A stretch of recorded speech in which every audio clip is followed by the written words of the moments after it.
नमस्कार दोस्तों, हम लोग ने पिछले वीडियो में आधुनिक भारत के इतिहास में हमने कि देश के अंदर कैसे उग्रवाद और संप्रदायवाद का विकास होता है, हिंदू मुस्लिमों के बीच दूरी बढ़ती, इसको हमने पढ़ा था। अब हम थोड़ा सा उसके आगे उसी का एक थोड़ा सा अगला पार्ट है कि 1914 से लेकर के 1918 तक क्या घटनाएं हुई थी, इसके बारे में समझ लेने पर हमको और थोड़ा क्रिस्टल क्लियर हो जाएगा। देखिए, 1914 में प्रथम विश्व युद्ध शुरू होता है, ठीक है। 1914 से लेकर के 1918 तक ही चलता है।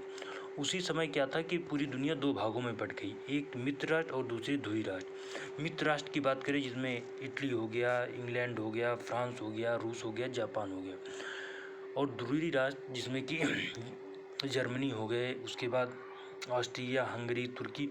विश्व युद्ध का क्या कार्य थे, कभी हम लोग विश्व युद्ध के बारे में पढ़ेंगे। तो पूरी दुनिया दो भागों में विभाजित, मित्र राष्ट्र और ध्रुवी राष्ट्रों के बीच में। इसका भारत पर भी प्रभाव पड़ना था क्योंकि ब्रिटिश को भारतीयों की मदद की ज़रूरत थी। तो कहीं ना कहीं ब्रिटिश इसमें थोड़ा सा नरम पड़ने लगा कि हमें भारतीयों की, द्वितीय विश्व युद्ध जब होगा उसमें तो ब्रिटिश ने भारतीयों की मदद के कारण कई भारतीय मंत्रिमंडल ने स्थापना अपने कर दिया था। 6 भारतीय जगह सरकारी राज्यों में सरकार थी, इस्तीफा दे दिया था। तो इसलिए उस समय जो हालात थे ये थे। पूर्व विश्व में क्या चल रहा था, तो द्वितीय विश्व शुरू हो चुका था। लोकमान्य तिलक, जो कि उसमें जेल से छूटे थे, ने भारतीय राष्ट्रीय नेताओं के सरकार के युद्ध प्रयासों के सहयोग को निश्चय किया कि जो सरकार, मतलब कुछ लोग कह रहे समर्थन देते कि ब्रिटिश का समर्थन किया जाए युद्ध में, और कुछ लोग कह रहे थे विरोध किया जाए। तो उसमें भारत में देखिए, तो भारत में इसमें होम रूल, लोक शासन, गृह शासन की बात चलने लगी थी। अब देखिए, अब थोड़ा सा कहीं ना कहीं हम स्वतंत्रता की तरफ एक कदम बढ़ा रहे हैं।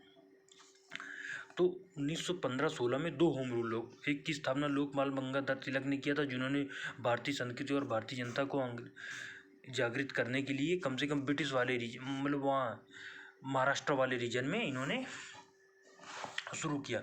गृह शासन मतलब अपना शासन होना चाहिए कि मतलब भारतीयों का ऐसा कोई ब्रिटिश शासन को हटाने नहीं है, ब्रिटिश शासन के अंदर में ही भारतीयों का शासन की होना चाहिए। ऐसा ही आंदोलन चलाया था, जैसा मैंने आपको इन्हिबिशन के बारे में बताया था, जो कि भारत में थियोसॉफिकल सोसाइटी की स्थापना करने का बढ़ावा देने के लिए आयरलैंड से आई थी। इन्होंने भी देश में गृह शासन आंदोलन 2 शुरू हुए थे, एक बाल गंगाधर तिलक ने और दूसरा एनी बेसेंट ने शुरू किया था, ठीक है। तो गृह शासन आंदोलन में कोई बहुत ज़्यादा नहीं था, इसमें यह था कि भारतीयों को अपना, जैसा कि बाल गंगाधर तिलक के बारे में लोकमान्य की जन्मसिद्ध कि होम रूल मेरा जन्मसिद्ध, श्मशान मेरा जन्मसिद्ध अधिकार है, इस तरह के नारे लगातार करते चले जा रहे। ऐसे ही एनी बेसेंट भी लगातार भारतीयों को जागृत करनी थी। तो एनी बेसेंट को गिरफ्तार कर लिया जाता है 1917 में, और विरोध किया, बाद में सितंबर 1917 में इन्हें छोड़ दिया जाता है। तो ये उसमें घटनाएं चल रही थी। इसके साथ साथ अमेरिका वगैरह, कनाडा में भी भारतीय जो क्रांतिकारी संगठन थे, जैसे मोहन सिंह भागना हो गए, सरदार, इस तरह इन्होंने क्या किया, सरदार और लाला हरदयाल हो गया, मोहम्मद बरकतुल्लाह थे, भगवान सिंह रामचंद्र, इन्होंने क्या किया, कनाडा या अमेरिका वाले रीजन में भारतीयों की स्वतंत्रता के लिए लगातार प्रयासरत थे।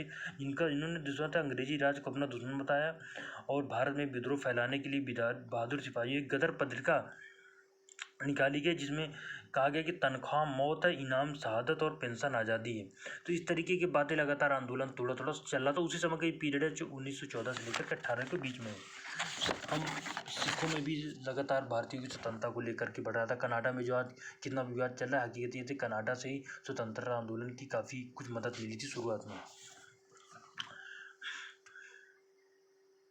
इसमें कई हत्याएँ भी हुई, कई ब्रिटिश भी मारे गए, कई क्रांतिकारियों की भी हत्या हुई। हम उस पर जाना नहीं चाहोगे, उतना इंपॉर्टेंट नहीं है। 1916 का कांग्रेस अधिवेशन की बात थोड़ा कर लेते हैं। देखिए, हिंदू मुस्लिम विभाजन हो चुका था, हिंदू मुस्लिमों के बीच सांप्रदायिकता का विकास हो चुका था, ठीक है। गर्मपंथी नरमपंथी सूरत अधिवेशन में आपस बढ़ चुके थे। तो लखनऊ अधिवेशन होता है 1916 में, जिसकी अध्यक्षता करते हैं राज बिहारी बोस। लेकिन यहाँ पर प्रयास सबसे ज़्यादा किया था एनी बेसेंट ने। उन्होंने क्या किया कि नरमपंथी और गर्मपंथियों को एक मंच पर लाने का प्रयास किया कि देखिए, पिछले 10 सालों से कांग्रेस निष्क्रिय पड़ी है, कोई काम नहीं हो रहा है। आप कांग्रेस में थे, आप नरमपंथी लोग, उसके बाद गर्मपंथियों का भी कोई वर्चस्व बचा नहीं है, क्यों ना हम लोग एक हो जाते हैं। तो नरमपंथी और गर्मपंथी 1916 में कांग्रेस अधिवेशन में एक हो जाते, ठीक है। इसके साथ साथ मुस्लिम लीग भी कांग्रेस के साथ मिलकर ही आगे बढ़ना चाहते थे, क्योंकि मुस्लिम को ये पता था कि 10-12 साल हमको बने हो चुके हैं, बिना कांग्रेस की मदद के भी हम एक स्टेप बढ़ नहीं सकते। पहले तो ब्रिटिश यहाँ से भागे, तब तो हम किस तरह देश को स्वतंत्र कराएं। तो इस तरीके से यहाँ पे 1916 में जो कांग्रेस अधिवेशन होता है लखनऊ का, ये महत्वपूर्ण अधिवेशन है। यहाँ से प्रश्न भी आ जाता है कि किस अधिवेशन में कांग्रेस और मुस्लिम लीग एक हुई। दोनों अलग अलग थी, लेकिन दोनों एक मंच पे आने का एक कि हम साथ मिलकर ही आगे काम करेंगे।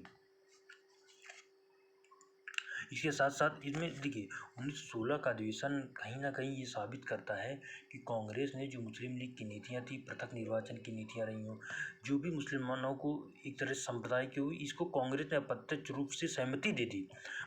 उसे सम करने के बाद, एकता करने के बाद, मतलब हमारी नीतियों, दो विचारधाराओं को मिलने का मतलब ये था कि यहाँ पे कोई ऐसा नहीं कि बहुत सुधार होने वाला था, यहाँ से सांप्रदायिकता को और बढ़ने की शुरुआत हो गई थी।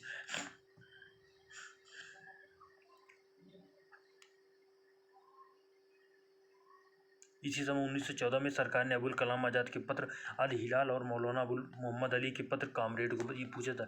अल हिलाल, मौलाना कबूल आज़ाद और कामरेड मोहम्मद अली, ये दोनों पूछा था, को बंद कर दिया था।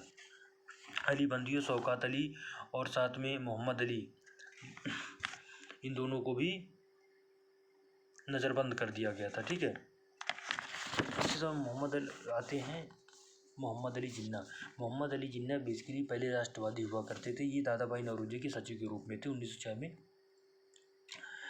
जब कलकत्ता में अधिवेशन हुआ था। लेकिन बाद में इनके अंदर धर्म को लेकर के कट्टरता आ गई, इनको अंदर देश को लेकर के इतनी ज़्यादा कट्टरता आ गई कि ये मानने लगे कि हिंदू मुसलमान कभी साथ रह ही नहीं सकते। इसीलिए बाद में आप देखेंगे देश के विभाजन में इनका बड़ा बड़ा रोल आता है इसका। कुछ दिनों तक ये स्थापना स्थापित रही, लेकिन इसका कोई बहुत ज़्यादा लाभ मिल नहीं पाया दोनों को।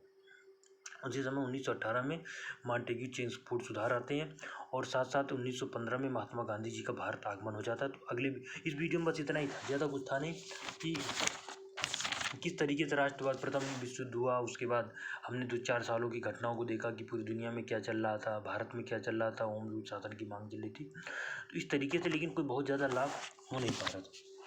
1915 में महात्मा गांधी आ जाते हैं। अब हम क्या करेंगे, स्वराज के लिए अगला संघर्ष पढ़ेंगे, खास तौर से जब महात्मा गांधी जी की शुरुआत होती है। ठीक है, इससे क्या होगा, अब हम धीरे धीरे स्वतंत्रता की तरफ आगे बढ़ेंगे। तो ये पिछले वीडियो का ही एक एक्सटेंशन था, इसको देख लेंगे आप। Thank you.